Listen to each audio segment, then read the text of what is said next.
Priyanka Chopra Jonas wears many hats. She's an actress, a producer, and a businesswoman. She came into the spotlight after winning the Miss World pageant in the year 2000, went on to become a successful Bollywood star. Now, she's perhaps the only person from India to have made a real space for themselves in the entertainment industry in the West. She's one of the BBC's 100 women this year, and we're going to talk to her about her career and activism.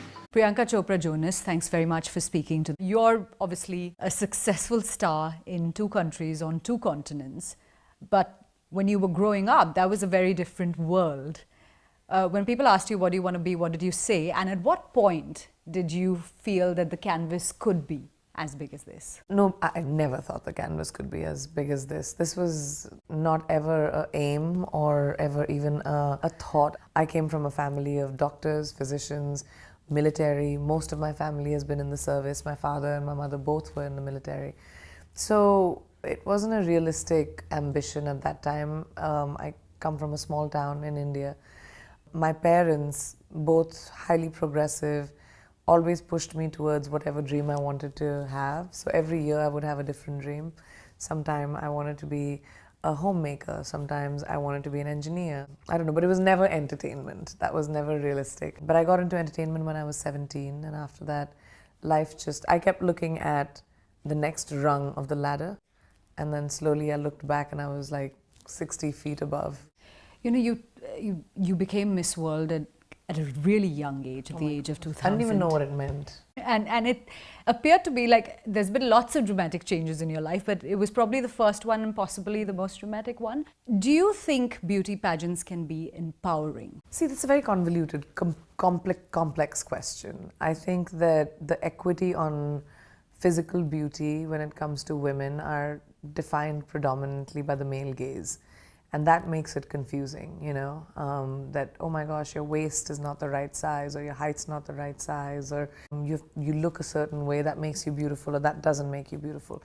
So that being judged by the male gaze and the beauty standards that have been created by patriarchal norms, because women have for a very long time lived as secondary citizens, that's hard. But when it came to me, my pageant, it gave me a springboard that I probably wouldn't have had.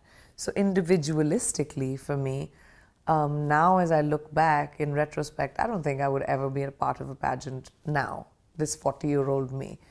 But at that time, it was very, very empowering.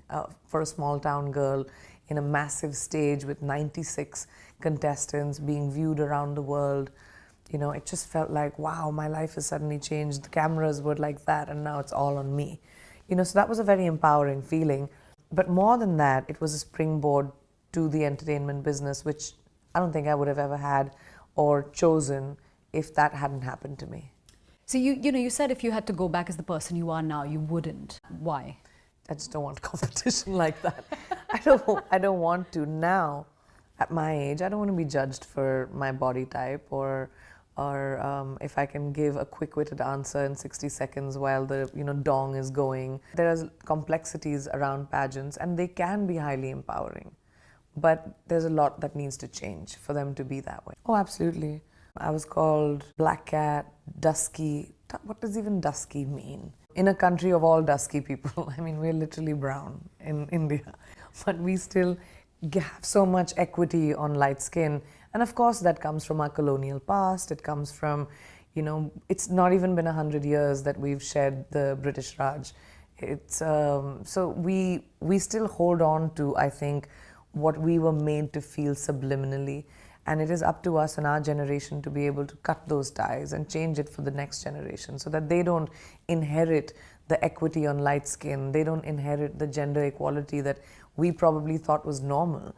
I thought it was completely normal and absolutely okay to sit for hours and hours on set while my male co-actor just took his own time, decided whenever he wanted to show up on set is when we would shoot. It was normal, when fairness commercials came by and it was a really big shiny brand, it was normal for actors, to male and women, to say, oh wow, I have glowy white skin now. There was nothing wrong around it. When I was 21, 22, I did think that I was dark-skinned. I did think that I was not pretty enough. I did think that I would have to work a lot harder even though I thought I was probably a little bit more talented than my co-actors who were lighter skinned. I thought that was right. I thought that because it was so normalized. So I think as I grew up, I saw things in my career that I didn't even know were right or wrong. And I had to be educated and learn along the way. Well, I think that racism is prevalent wherever we go. And I think that when I was younger, I didn't have the mental equipment to be able to deal with how that made me feel. I felt smaller, I felt invisible, I felt like I didn't deserve to be treated the same way as everyone else because I thought that that's what my reality was. When I was in school, this is like 14, 15, you're an adolescent in America, and I felt like, oh my gosh, maybe being different does make me less than. But as I grew up, I saw that I'm actually I'm a lucky one. That, yeah, sure, I faced racism, people called me names or, said mean things to me, but people around the world get killed for it, for the color of their skin. And I count myself as the lucky one, part of the lucky few that are able to stand up for themselves and have a voice for themselves. Well, I've never had pay parity in Bollywood. I've done 60-something movies, I think. But I've never got paid the same amount as my male co-actor. I just about, after 22 years of working, now finally in my show Citadel, finally had that, but took 20 years. I would get paid about 10% of my male co-actor. Wow. It's large, substantially large. And so many girls still deal with that. And I'm sure I will too if I worked with a male co-actor now in Bollywood. So that was my next question. Has it changed at all, or is it changing? It's changing, but I don't think it's changed. I think even if I do that now, if I worked in a movie with a male co-actor as a co-lead, I mean, I'll let you know when I do a movie like that because I'm gonna do that as a social experiment. But I don't think I would get the same remuneration as a male co-actor. And is Hollywood any different? Well, it's the first time it's happened to me. It has happened in Hollywood, so I don't know going forward because this was my first show with someone as a co-lead in Hollywood. After 10 years of working in Hollywood, I'm finally doing lead parts. It took a really, really long time, a lot of pavement pounding to be able to get roles that in a mainstream way. And I always wanted to be a part of mainstream entertainment, whether that was in Bollywood or Hollywood. So it takes a long time anyway, but it took a really, really long time for me to be able to get to a part where I am doing leading roles and then to be able to command that kind of parity. But yeah, I've seen that there. I just don't know going forward if it will continue or not. I'll keep you posted on that one too. One of the things I've heard, and it was said by a man, is that women don't get paid as much as men because women don't ask. No, that's not true. We've asked. We've asked many, many times. My generation of female actors have definitely asked. It's been conversations, and I know that because a lot of my colleagues are my friends, and we've talked about that, their representation, because girls are a little bit afraid that they'll lose work if they are troublesome. That's another thought process that exists in, I think, not just Bollywood, but in any patriarchal culture, that girls should just be easy to work with, always be smiling, pleasant, they should never complain. And I behaved like that for a very long time till I kind of found my own footing, and I was kind of okay with doing smaller movies that I shouldered on my own shoulders and not having to cater or pander to the male actors or their needs and whatever, their diva behavior. And then I kind of found my own voice and said, you know what, it's okay to do a smaller film rather than stand for that kind of treatment. So I don't know how much it is changing, but girls have definitely asked and not got it. Humbling. The one thing about being an actor in Bollywood is female or males. The men enjoy a lot more of it, but women do too. You're kind of told or made to feel like there's nothing greater than you when you walk into a room. And that comes from the immense love that the Indian people have for Hindi movies. The audience loves Hindi movies and they love the stars that are in them. So when you become a Hindi movie actor, you kind of feel like it's all about me. I'm the greatest thing that to have ever happened because I've made it to the eyes and the minds and the hearts of millions and billions, actually, of people who watch Hindi movies around the world. It's a really powerful feeling. And then when you walk out of your comfort zone and you go into another country, you have to kind of remind yourself that, oh, that's not a fact. That's not true. Just because there's a section of people that love me, that doesn't necessarily mean that Hollywood is just waiting for me to make movies, right? Like, oh yeah, Priyanka, we were just waiting for you to arrive to cast you in the next big movie. Like, it doesn't work that way. And I was like, okay, all right, this is what it's gonna take. I kicked off my shoes. I got rid of my entourage. I would go into meetings by myself. I would introduce myself. I would take my show reel. I would say, this is the work I've done. This is the work I'm willing to do. I worked with acting coaches. I worked with dialect coaches, did auditions, got rejected, cried, went back for another one. You know, I did the hustle that I needed to do to make it in any new industry. But I had to let go of what I thought were my achievements just because I wanted to penetrate a new industry. Well, a little bit of both. If I have to be honest, I think maybe I've built a certain amount of credibility where I know people in the industry, I'm doing interesting work, but I think that it's really hard to be South Asian and Indian. I think that, you know, we are finally finding our collectiveness together. We are banding together. We're standing by each other, and that's what it's going to take. What I think it really is going to take is, don't try and pull each other down. You know, we need to band together, and I'm seeing that, but there's still a long way to go. I think we also have to empower young actors to come and feel powerful enough to come into mainstream, but also call out the studios for not casting Indian actors or South Asian actors as main leads. I do. Like, I just went off I went on a social media break myself. I took off Twitter from my phone. It can be a lot sometimes because you can just never be good enough on social media. No matter what you do, there will always be people that will say, you did this wrong, you wore this wrong, you didn't say something about something, you should have said something about something.